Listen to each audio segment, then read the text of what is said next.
नवऱ्याचं लक्ष असते त्या मेसेज कधी वाचतोय ते. आता उलट झालंय, आता नवरा म्हणतो जरा शनिवारी परत येतो, बरोबर आहे नाही?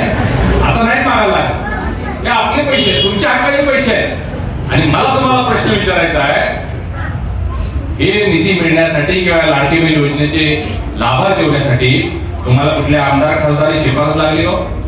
कुठल्या कलेक्टर ऑफिसला जावं लागलं का? तलाठी, तहसीलदार, प्राण कुणाला पैशाला लावावं लागलं का? थेट खात्यावर पैसे, थेट खात्यावर. किसान सन्मानचे थेट खात्यावर. कसले अनुदान असू दे, घरकुल असू दे, शौचालय असू दे, गॅस असू दे, थेट खात्यावर पैसे येतात. कसे काय येतात? तुमच्या लक्षात आहे बघा, 2014चा निवडणुकीमध्ये निवडणूक झाल्यानंतर प्रधानमंत्री मोदीजींनी सांगितलं, देशभरातल्या नागरिकांना आवाहन केले की जनधन खातं बँकेत खोला. झिरो बॅलन्स जनधन खातं खोला. काँग्रेसने सगळीकडे प्रचार सुरू केला, हे म्हणजे खातं उघडू नका, हे मोदीजी तुमच्या खात्यातले पैसे काढून घ्या. लक्षात आहे का? जुन्या जाणत्या लक्षात, लोकांना लक्षात असतं. मोदीजी पैसे खात्यातले काढून घेतले, जनधन खाते काढू नका म्हणजे आज काय अवस्था आहे? 55 करोड जनधन खाते उघडले. किती? 55 करोड लोकांचं बँकेत खातच नव्हतं. ते तांदळाचा डबा आणि मिठाचा पिठाच्या डब्याचं सगळं चालू होतं आपला. परंतु मला सांगा, जर 55 कोटी लोकांचं बँकेत खातं नसेल तर देशाची प्रगती कशी होणार? देशाची अर्थव्यवस्था कशी वाढणार? आणि 55 कोटी खाती झाल्यामुळं आज हे पैसे डीबीटी, डायरेक्ट बेनिफिट ट्रान्सफर, हे सगळे पैसे थेट तुमच्या खात्यावर येत आहेत. हे सगळे मोदीजींची किमया आहे, का सुरू नाही इतरांना नाही. पाण्याचं सांगत होते मगाशी, झाले आता नदीवरनं, परंतु परत अडवलंय. कसली किती महत्वाकांक्षी योजना आहे बघा. प्रधानमंत्री मोदीजींनी हर घर नल हर घर जल ही योजना घोषित केली. आणि या योजनेच्या माध्यमातून देशातली सगळी शहरं, सगळ्या नगरपालिका, सगळ्या ग्रामपंचायती, अगदी वाड्या वस्त्यांपर्यंत, छोट्या गाव जरी असलं तर पाटील मळा आहे, शिंदेवाडी आहे, देसाईवाडी आहे आणि काय आहे, त्या सगळ्या वाड्या वस्त्यांपर्यंत नळानं पाणी, स्वच्छ पिण्याचं पाणी, मूलभूत अधिकार आपला, ते देण्याची योजना. मी सांगितलं तुम्हाला, हा देश बारका नाही आहे. काश्मीर पासून कन्याकुमारी पर्यंत सगळीकडे ही योजना चालू आहे. तुमच्या इथं पण आलेली.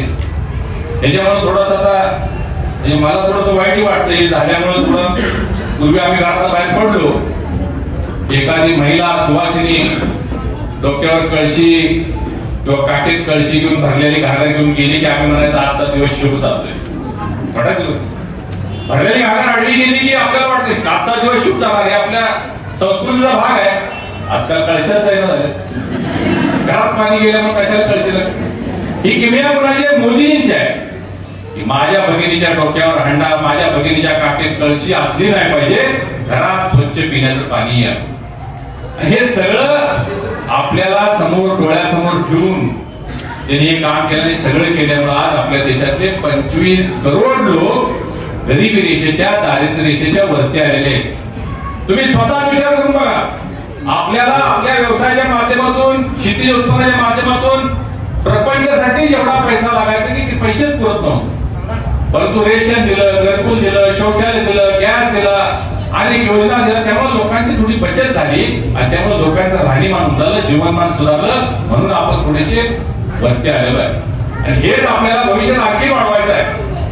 रस्ते, लाईट, गटर, पाणी हे सगळं तर होईलच, पण याच्या व्यतिरिक्त आपल्याला काय पाहिजे? मुलांसाठी, भविष्यासाठी काय पाहिजे? चांगल्या शिक्षणाची व्यवस्था पाहिजे, ज्येष्ठ नागरिकांसाठी विरंगुळा केंद्र पाहिजे, महिलांसाठी एखादी सुसज्ज सुशोभित अशी गार्डन असली पाहिजे, ऑक्सिजन पार्क असलं पाहिजे.